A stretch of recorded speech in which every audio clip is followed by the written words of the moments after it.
um dos maiores ancestrais do Antigo Testamento e alguém que aparece corporeamente no Novo Testamento. Um dos grandes homens, um dos maiores profetas que a Bíblia nos narra. Alguém corajoso, alguém que ali lutou e também teve suas decepções. Nós queremos trazer aqui nesse vídeo um breve resumo sobre a sua história, sobre a sua vida e de quem foi Elias. Se você não é inscrito aqui no canal, eu quero convidar a você a se inscrever, deixar o seu like, nos siga no Instagram e olha, assista esse vídeo até o final.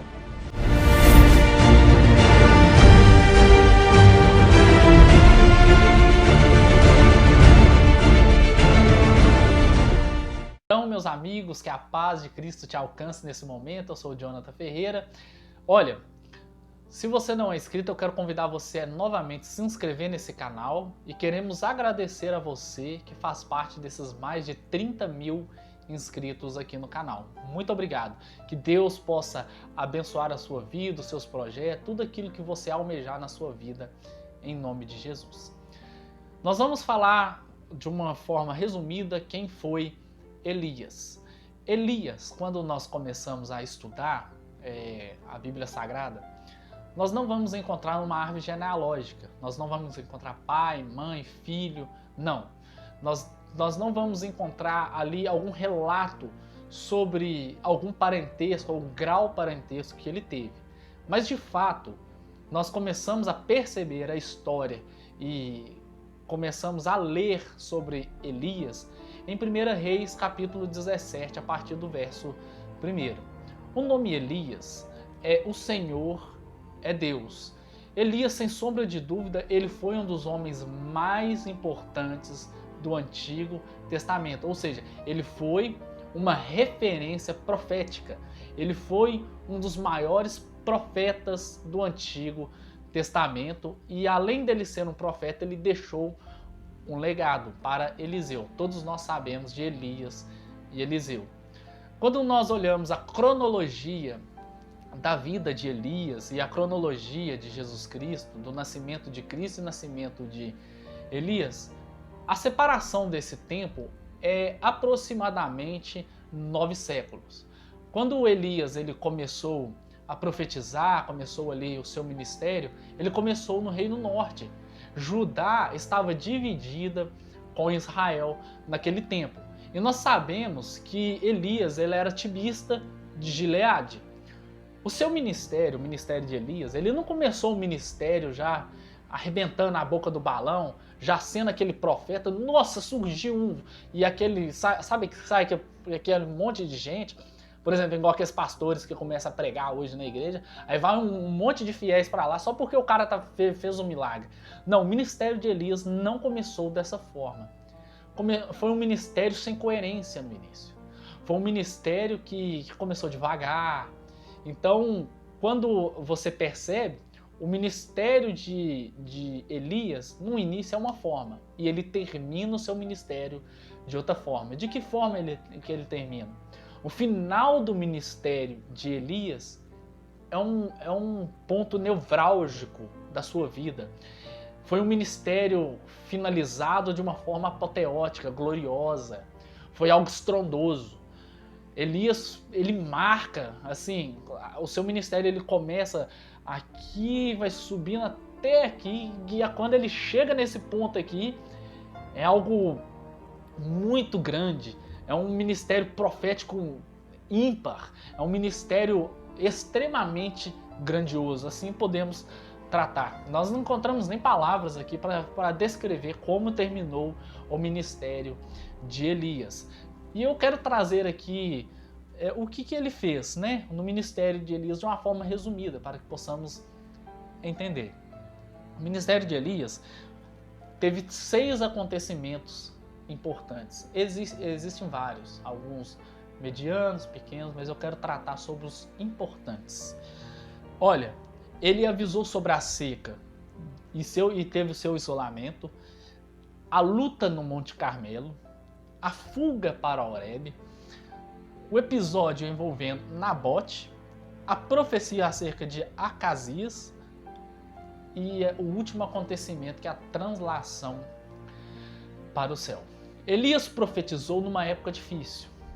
Mas quando nós olhamos uma época difícil, não foi uma época difícil da parte financeira. Naquela época, não. É por causa da idolatria, do paganismo.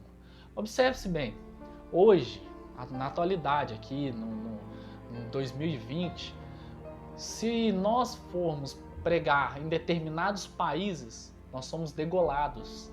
Agora, imagina na época de Elias, como seria pregar naquele meio paganista. Então seria algo muito forte.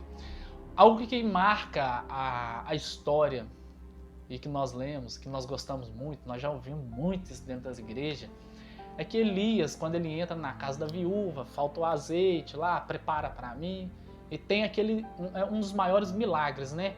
Que é a multiplicação ali da farinha e do azeite. Algo também que nós percebemos, que nós vamos observar e trazer para nós aqui, é quando Elias ele luta com os profetas de Baal e de Azera. Quando existe essa luta, né, entre os profetas ali e Elias, ele está no Monte Carmelo.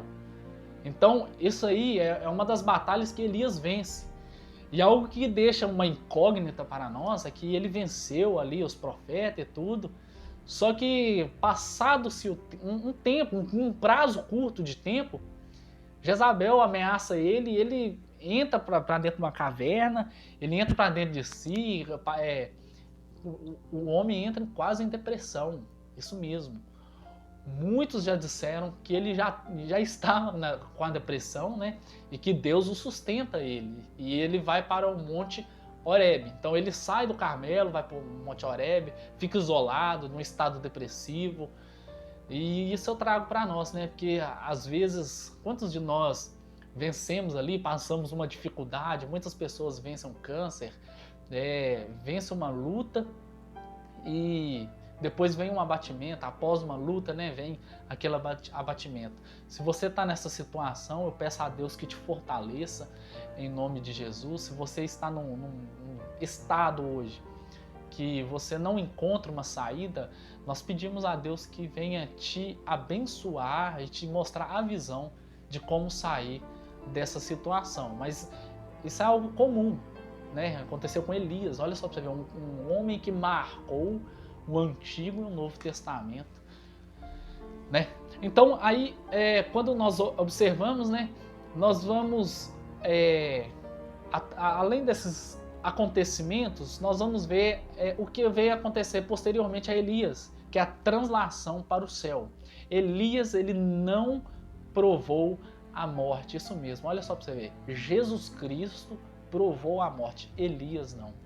E agora um dos fatos que me chama a atenção, como eu mencionei no início do vídeo, é que Elias, ele de fato aparece de uma forma corpórea no Novo Testamento. Ele estava no Antigo Testamento, foi transladado, onde existem teorias aí de disco voador, não vem com essa ideia, né? Mas respeitamos quem acredita. Mas Elias foi trasladado por Deus, ele aparece para Jesus Cristo no Novo Testamento, e olha só para você ver, não é de uma forma de reencarnação, porque aí abre brecha e nós podemos rasgar a Bíblia e começar a acreditar na teoria da reencarnação. Não é isso. Quando Elias aparece para Jesus Cristo ele está no seu ministério. Olha só para você ver que curiosidade. O ministério de Jesus Cristo também está em ascensão. Jesus Cristo está começando o seu ministério de uma forma populosa, porque existiu 3 fases, né? Teve a fase do reconhecimento, a fase da popularidade e a fase da rejeição. Então Jesus Cristo estava na fase da popularidade, isso mesmo. E Elias, ainda no Novo Testamento, né? Ele é cogitado com uma das 2 testemunhas do Apocalipse. Exatamente. Por quê? Porque por causa dos fatos que ocorreu, né, pelos profetas e tudo. Nós pretendemos ainda falar sobre as 2 testemunhas aqui no canal. vivendo experiência com Deus. Olha só, quando Elias aparece para Jesus, eu quero retornar aqui um pouco aqui, ele aparece para Jesus representando todos os profetas, isso mesmo. E Moisés, aí eu não queria nem falar de Moisés, mas Moisés apresenta as leis, entendeu? Então ali há um compilado ali, né, quando Jesus se transfigura no monte. João Batista não era Elias encarnado, entenda-se bem. Muitos, quando nós olhamos as escrituras sagradas, nós vamos ver ali que o ministério era parecido e tudo, mas João Batista não era Elias encarnado, ou Elias encarnado em João Batista. Não, não era, porque também cairia no ciclo de acreditar em reencarnação. Isso também não era. João Batista era João Batista, Elias era Elias, beleza? Olha, Elias, então, sem sombra de dúvida, foi um dos grandes profetas. Ele viveu, né, como nós mencionamos ali, em torno de 9 séculos até Cristo. Ele não tem genealogia, não tem filho, a Bíblia não nos traz. Será que ele teve ou não?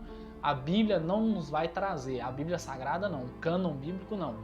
Ele então não traz se ele teve filho, se ele teve pai, mas de fato Elias foi um dos grandes profetas a se passar aqui na Terra, beleza? Olha, esse é um breve resumo sobre a vida de Elias. Se você não é inscrito, eu convido você a se inscrever, deixar o seu like e até o próximo vídeo, em nome de Jesus. Amém?